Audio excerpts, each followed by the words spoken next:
ఆడపిల్ల రజస్వలు అయితే ఫంక్షన్లు చెయ్యకండి అంటే ఆడవాళ్ళని మొత్తం కూడా ఒక ఘోషలో పెట్టేయడానికి ఇతని యొక్క ప్రబోధనలన్నీ ఉన్నాయి. అంటే సతీ సహగమనం గురించి మాట్లాడతారు పెద్దవాళ్ళు అందరూ చాలా తోపుల్లాగా. ఇందు గ్రంథాల్లో ఎక్కడైనా లిఖితపూర్వకంగా ఉందా? వేదాల్లో కానీ, ఉపనిషత్తుల్లో కానీ, ఇతిహాసాల్లో కానీ, పురాణాల్లో కానీ ఎక్కడా లేదు. ఈ చర్చలకు వెళ్ళడం మొదలు పెట్టాక మేబీ ముండమోసినట్లు ఉన్నారు. యాక్చువల్లీ ఈ ముండమోపితనం అనేది హిందూ సంప్రదాయంలో బేసిక్ గా కూడా లేదు. అగ్ని పురాణం 222వ అధ్యాయం 19 నుండి 23 శ్లోకాలు. శ్లోకము దాని యొక్క తాత్పర్యం కానీ చూస్తే చూడండి. భర్త మరణానంతరము బ్రహ్మచర్యము పాటించుకొను స్త్రీ స్వర్గమునకు వెళ్ళును.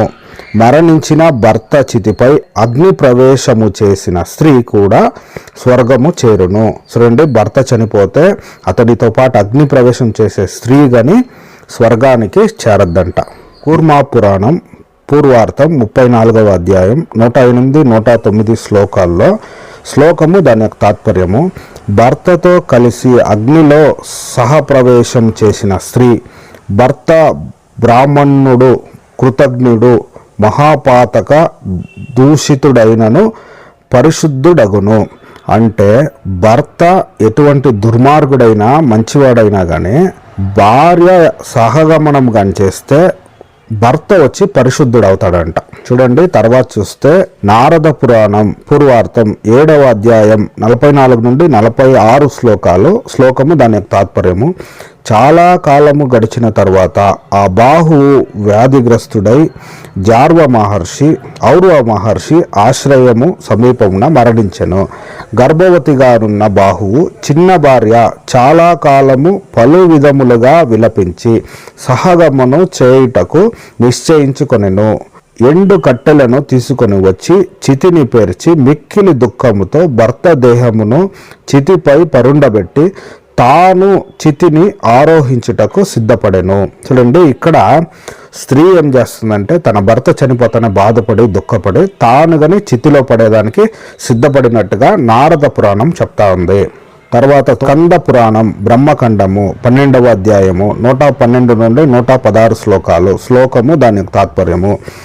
అక్కడక్కడ మనస్సున సదాశివుని ధ్యానిస్తూ తపమాచరించువాడు పిదప త్వరలోనే మనోజపుడు దేహమును వదిలి ఆ తీర్థ మహత్యము వలన రాజు శివలోకమునకు వెళ్ళాడు. అతని భార్య సుమిత్ర కూడా అతని శరీరమును కౌగిలించుకొని చితిని అధిరోహించి ఆమె కూడా అదే లోకమునకు చేరెను. చూడండి, రాజు యొక్క భార్య అయిన సుమిత్ర కూడా తన భర్తతో పాటు సతీ సహగమనం చేసిందని స్కంద పురాణంలో రాయబడి ఉంది. తరువాత ఈ ప్రజ్వలించు నగ్నిలో ప్రవేశించి ఆ చిరకాలములో నేను పితృలోకమును నా భర్తకు ప్రియమైన దాని నగుదును. ఓ పుత్రులారా, మీరు ఈ విషయంలో నాకు అడ్డు చెప్పవద్దు. నేనేమి తండ్రితో పాటు సహగమనం చేసేదను అని పలికి దృఢ నిశ్చయురాలైన రేణుక అగ్నిలో ప్రవేశించి సతీ సహగమనం చేయటానికి దృఢంగా నిశ్చయించుకొనెను. ఇక్కడ కానీ చూస్తే చూడండి, భర్తతో పాటు సహగమనం చేయడానికి రేణుక అనే స్త్రీ గాని సిద్ధమైనట్టుగా బ్రహ్మాండ పురాణం 30వ అధ్యాయంలో రాయబడి ఉంది. ఇందు గ్రంథాల్లో ఎక్కడైనా లిఖితపూర్వకంగా ఉందా? వేదాల్లో కానీ, ఉపనిషత్తుల్లో కానీ, ఇతిహాసాల్లో కానీ, పురాణాల్లో కానీ ఎక్కడా లేదు.